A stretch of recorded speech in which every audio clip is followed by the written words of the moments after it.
So mga tol, 3 linggo na nga lang po mahigit, magaganap na ang laban ni former 3 Division World Champion General Casimero sa bansang Kyrgyzstan. Kalaban ng Japanese na si Kyonosuke Kameda. 10-rounder bout nga po yan sa 128 pounds catch weight limit. Pinag-usapan at pinagtalunan nga po sa isang YouTube channel sa Japan ang laban ni Casimero at Kameda. Pabor po kasi yung chairman ng gym kay Kameda, habang pabor naman po kay Casimero ang former OPBF Super Bantamweight Champion Japanese Shingo Waki. Una na nga pong sinabi ng chairman na may chance daw naman nalo si Kameda sa laban na yan. Sa 128 pounds daw kasi ang paglalabanan. Malaki nga daw itong si Kameda at sa tingin niya, best weight daw para kay Kameda ang 58 kg. Sumagot naman po itong dating OPBF champion at sinabi niyang bagamat daw malaki itong si Kameda, si Casimero may great potential, may explosive power daw ito. Sagot ng chairman, sa 58 kg daw yung labanan, masyado daw maliit itong si Casimero. Galing daw sa super bantamweight division itong si Casimero, tapos ngayon halos super featherweight na daw yung paglalabanan nila ni Kameda. Mas maganda daw kung sa featherweight na lang ito lumaban at hintayin daw si Inoue. May mga option daw kasi sa featherweight itong si Casimero. Buwelta naman ng dating OPBF champion,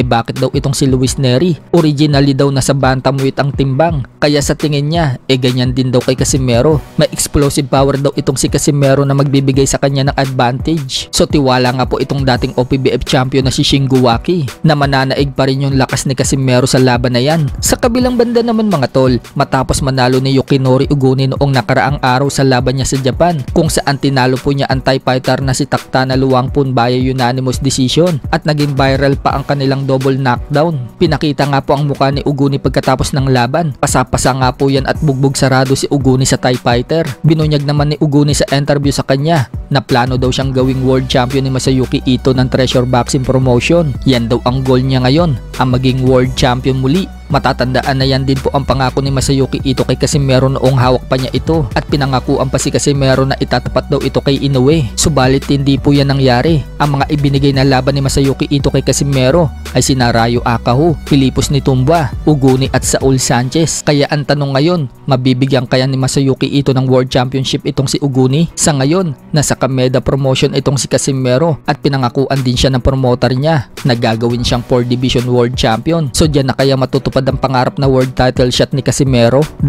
taon po kasi si Casimero kay Masayuki Ito, hindi man lang siya nabigyan ng world title fight sa Kameda promotion. Mabibigay kaya yan sa kanya? Sa ibang banda naman mga tol, October 25 na nga din po ang laban ni Kit Thurman na magaganap sa Amerika. So October 26 naman po yan dito sa Pinas. Kalaban po ni Thurman si WBC Super Welterweight World Champion Sebastian Pundura. Puspusan na po ang pag-iinsayo ni Thurman. Kumpiyansa si Thurman na kaya niyang talunin si Pundura at muli siya maging world champion. Wika kasi niya, sinabi daw ni Binjetti na kung gusto mo daw maging champion, you got to work like one. Binunyag din ni Thurman ang plano niya kung paano niya patumbahin ang higanting si Pundura. Aniya, uunahin daw niya ang katawan ni Pundura dahil matangkad daw ito. Para lang daw yung malaking puno para daw matumba, kailangan mong unahin yung katawan. So para palang puno na sisibakin ni Thurman itong si Pundura.